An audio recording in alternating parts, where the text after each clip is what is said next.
Please lower your blaster. Have them lower theirs first. We have you 4-1. I like those odds.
Okay, so another perfect, successful print. Came out great on both ends. What is always is the cut. So this lines, everything lines up smooth and perfect. There's just this little warp right in there that I'm gonna have to definitely fix. I'll probably do what I did to the Power Ranger, the same thing. Probably just take a piece of the raft and just put it there and then sand that down much further. Again, that just comes from the slicer. It's not really how I print it. Printing it straight down like this, and then I printed this one upside down like that. Like I say, it's all about how it sits on the bed, but more than likely it's gonna cause a warp. I'd rather cut it like this and worry about that little warp than have printed it like this and taken 3 days. So that's why I cut it in half, because both of these pieces took like a day. Instead of 3 days altogether with the supports, everything like that. So it's gonna be a simple fix, nothing too bad. Like I said, the sanding's not gonna take too much. Here we go.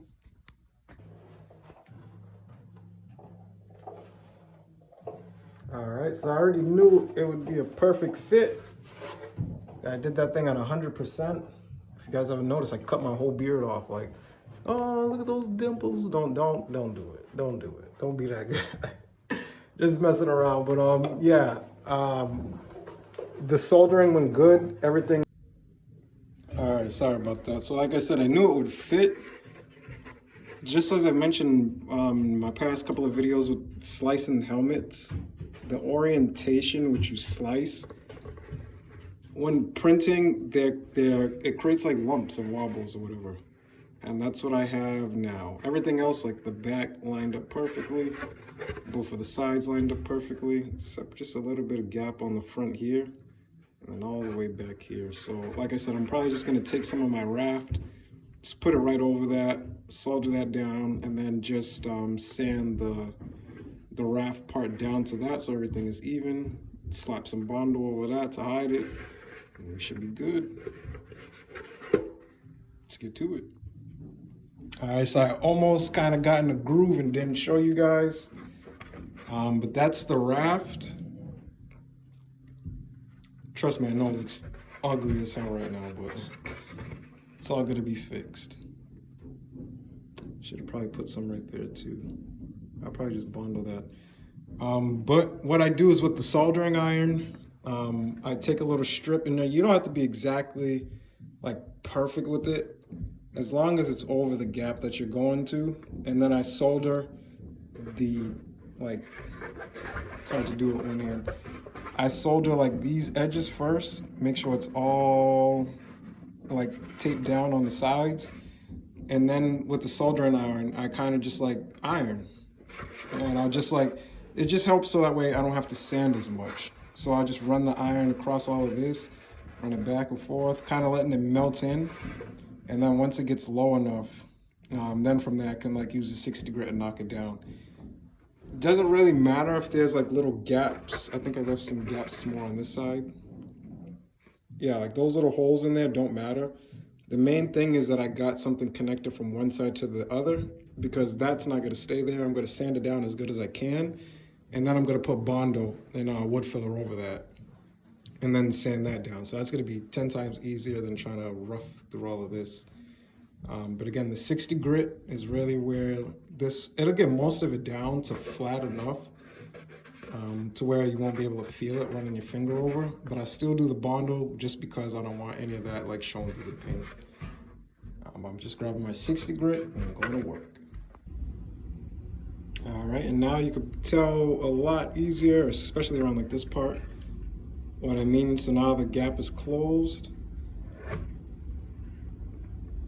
That I already knocked down with 60 grit, then went to 120, then went to 180, then went to 220. But now I'm just gonna put the Bondo over all of this stuff, nice and smooth, and then it'll be ready for paint. So this one's pretty easy. Again, I did this before, so I already knew where like most of the issues were. I had the same thing happen another Mandalorian helmet that I had would try to close up this line, close up that gap, so I kind of already knew that. In here, you see I didn't do anything because that's where the earpiece is going to go, so I'm not too concerned about that. Just going to Bondo over that by the eye, and then back here. That's where that piece goes, so don't worry about that too much, and then back here. All in all, I'm not too concerned about back here because you don't really see back here, but I am still going to take care of it. Everything else came out great. Say hi, Simba.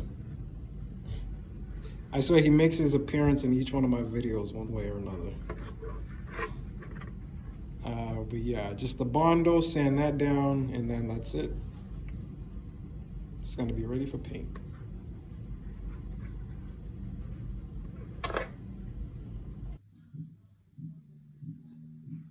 Still got my plastic fork. But yeah, all of that went down very good, just like cement. And now you can't see those dents in between. So now I'm just waiting for it to dry. Sand that down, primer, sand that down, primer. I shouldn't have to repeat it too many times. And yeah, you probably noticed like all my other stuff. So I'm in the process of moving. So like all my prints are like everywhere. There's a lot. I'm gonna try to do a giveaway for some of these too, because some of these I'm redoing and some of them are a little older, like when I first started. So I just want to clear some space because I am gonna get a display case, like I told you guys like 100 videos ago. But again, I already knew I was moving then, so I didn't. So I'm waiting until I move into my new place, so that way I can put everything where it needs to be, set it up, and set up a room where I can do this stuff, so that way I can record and time lapse and let you guys see, like what I just did here. But back to the point. So I barely even wet and dry sanded this. I only used like the 400 grit. But again, the prints are coming out so good that I don't have to like go that much. So once I prime it, then I'll see what I'll have to do. But like I said, just gonna leave this here for now.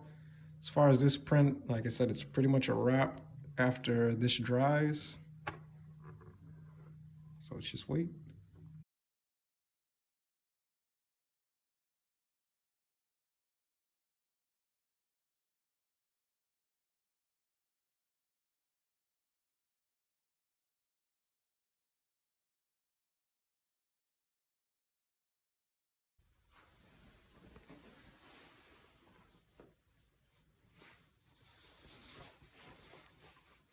So I did 2 coats of primer.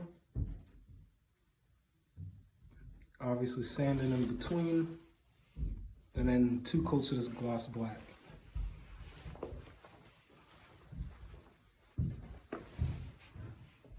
Pretty reflective, it's pretty good, I like it. So I made sure to sand down around the visor, so that way there were no little nicks or anything like that around there. It's looking perfect. What I'm hoping, which I know probably won't happen, is these little lines in between. I hope the black stays in there because I'm gonna have to hand paint those. If not, I don't want to put any painter's tape or anything like that in between there. That's gonna be pretty hard, so probably a little bit of black in between that little line right there too. But besides that, this came out perfect.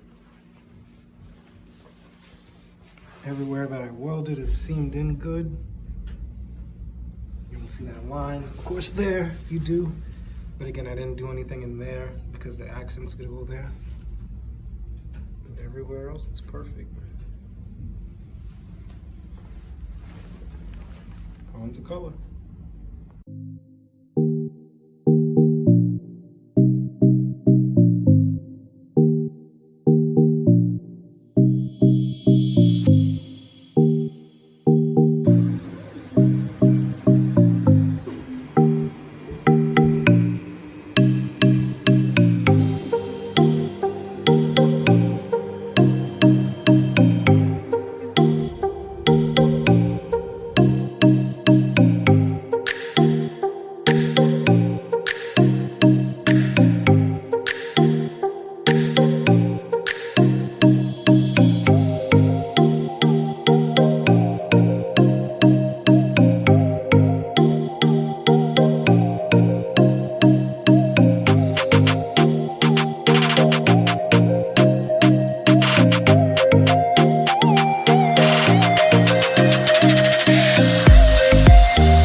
What's up, guys? So this one actually came out better than I thought. Just a couple things. So as you can obviously see, this earpiece actually keeps popping out. On the backs of them, you can see a little bit better. But what I did was I used a soldering iron pretty much and just kind of like warped them down a little bit to fit.